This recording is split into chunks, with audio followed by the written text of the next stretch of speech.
Hello everyone, I am Puneet and welcome to my YouTube channel। दोस्तों मैं आज आपको इंट्रोड्यूस करना चाहता हूँ एक रेस्टोरेंट बिलिंग सॉफ्टवेयर जो कि रेस्टोरेंट में हम बिल निकालने के लिए, किचन ऑर्डरिंग, टिकट की ओटी प्रिंट करने के लिए, डेली सेल जो भी है उसे देखने के लिए यूज करते हैं। ये सॉफ्टवेयर बहुत ही ऑपरेट करने के लिए काफ़ी इजी है, जो मैं आपको करके दिखाता हूँ। फर्स्ट टाइम हम इस सॉफ्टवेयर को ओपन करने के लिए लॉगिन करते हैं।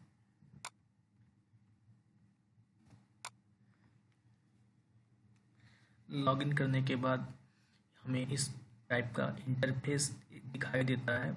इसमें बहुत सारे ऑप्शंस दिए हुए हैं, जैसे मास्टर है, ऑर्डर है, परचेज, ये सभी है।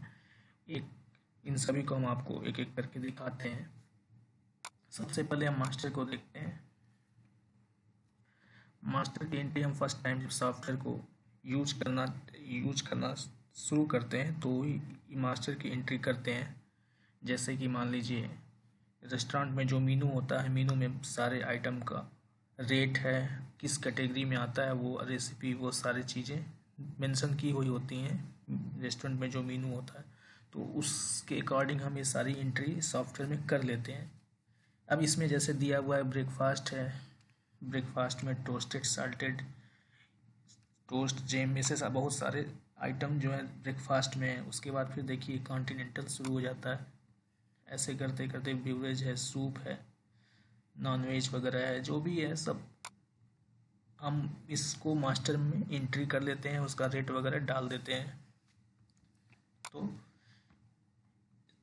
सेव हो जाता है रेट के साथ। और जो मेन हम ज़्यादातर यूज करते हैं, इसको यूज करते हैं ऑर्डर को। तो हम ऑर्डर पे आते हैं फर्स्ट में। इसमें हम देखते हैं कि टेबल दिया हुआ है, टेबल 1 से लेके टेबल 28 तक। तो ये आपके रेस्टोरेंट में जो भी टेबल की क्वांटिटी है उसमें इंटर कर सकते हैं आप सॉफ्टवेयर में। मान लीजिए कि आपके पास ज़्यादा टेबल है या इससे कम टेबल है, तो वो एंट्री आप इसमें कर देंगे तो उतने टेबल यहाँ पे डिस्प्ले होंगे। यहाँ पे 28 है तो नंबर ऑफ 28 टेबल है। जिस टेबल से ऑर्डर आएगा उस टेबल पे हम क्लिक करते हैं। मान लीजिए 4th नंबर पे कोई आता है और हमें ऑर्डर करता है, तो वेटर का नाम वगैरह यहाँ पे आप डाल सकते हैं। अगर वेटर है उसका नाम इसमें डाल देंगे। उसके बाद फिर जो आइटम, मान लीजिए उसने कहा आमलेट, चीज आमलेट, इस तरह से 1। उसके बाद फिर मान लीजिए वो कुछ और आइटम भी बोलता है। बहुत फास्ट कर सकते हैं इसे, कोई ज़्यादा इसमें सोचने की ज़रूरत नहीं है। उसके बाद फिर मान लीजिए हम वो मानिए ऑर्डर करता है कोल्ड ड्रिंक, इसमें कोल्ड कॉफ़ी है, कोल्ड कॉफ़ी इसे डाल दिए और उसका टोटल यहाँ पे हमें डिस्प्ले होता रहेगा। तो इसे कस्टमर का मोबाइल नंबर हम मांगेंगे और अगर वो बताता है तो इसमें एंटर कर लेंगे उसका नाम के साथ, और नहीं तो एंटर करके हम सिंपली यहाँ पे जाएंगे। डिस्काउंट देना चाहते हैं तो डिस्काउंट दे सकते हैं, परसेंट में दे सकते हैं या अमाउंट में दे सकते हैं। मान लीजिए हम 5% डिस्काउंट देते हैं तो इसका अमाउंट इतना आता है डिस्काउंट होने के बाद। और इसमें उसके बाद जो रेस्टोरेंट में जीएसटी लगता है वो जीएसटी अप्लाई होगा और टोटल अमाउंट हमारे यहाँ दिखेगा। इस तरह से हम डायरेक्ट बिल कर सकते हैं। इसमें ऑप्शन है, यहाँ बिल टीओटी पे क्लिक करते हैं तो ये एक बिल मेरे प्रिंटर से निकल जाता है जो मुझे तुरंत कस्टमर को दे देना रहता है। इसका प्रीव्यू भी हम देख लेते हैं जो कि लोड हो रहा है बस। अगर प्रिंटर से कनेक्ट रहता है तो वो तुरंत प्रिंट निकल जाता है। तो ये देखिए आपको एक प्रीव्यू दिखेगा इस सॉफ्टवेयर का, जो भी आपका अमाउंट हुआ है, बिल का टोटल जो भी हुआ है। इसमें 356 अमाउंट दिख रहा है और रेस्टोरेंट का नाम वगैरह दिख रहा है। तो इस तरीके से आपका प्रिंट निकल जाएगा। ये मैं इसको दिखाने के लिए कंप्यूटर पे इसका प्रीव्यू आपको दिखा दे रहा हूँ। प्रिंटर होता तो ये प्रिंटर से कनेक्ट होकर तुरंत बिल निकल जाता।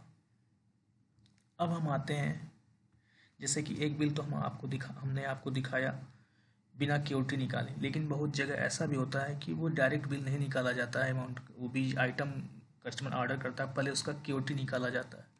क्यूटी निकालने के लिए अब यहाँ पे सिंपल देखिए क्या है, किसी टेबल पे कोई आता है, टेबल नंबर 10 पे वेटर आके बोलता है कि हमें ऑर्डर है इस चीज़ का, मान लीजिए टी का ऑर्डर है,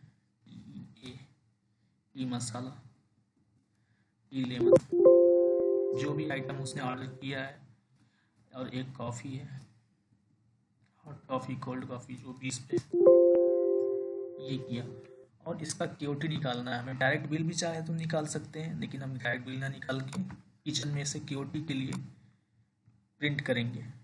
जैसे क्यूटी निकालेंगे, फर्स्ट क्लिक करेंगे, वो प्रिंट हो गए, प्रिंटर से निकल जाएगा और ये क्यूटी किचन में चला जाएगा।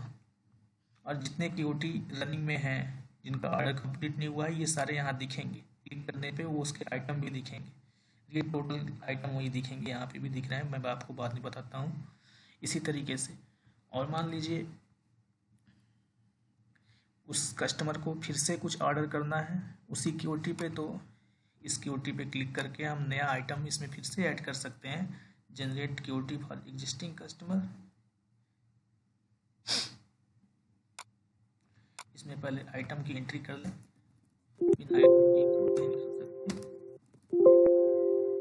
और इसी की क्यूटी पे और भी हम कुछ आइटम ऐड करना चाहें तो उस क्यूटी पे हम ऐड कर सकते हैं।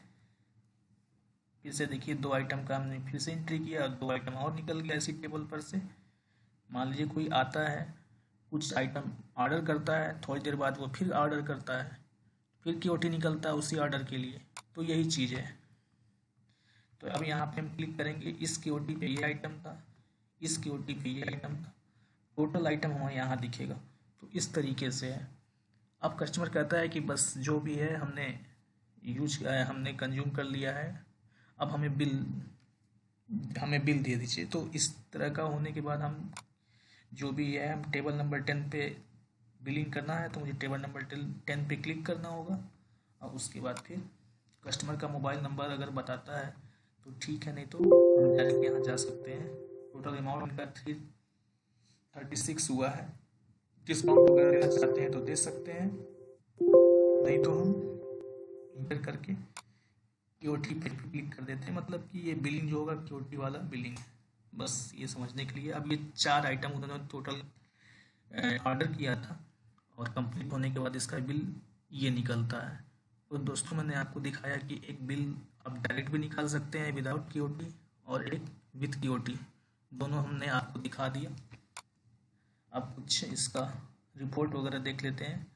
जैसे कि रिपोर्ट है, सेल रिपोर्ट पे जाएंगे।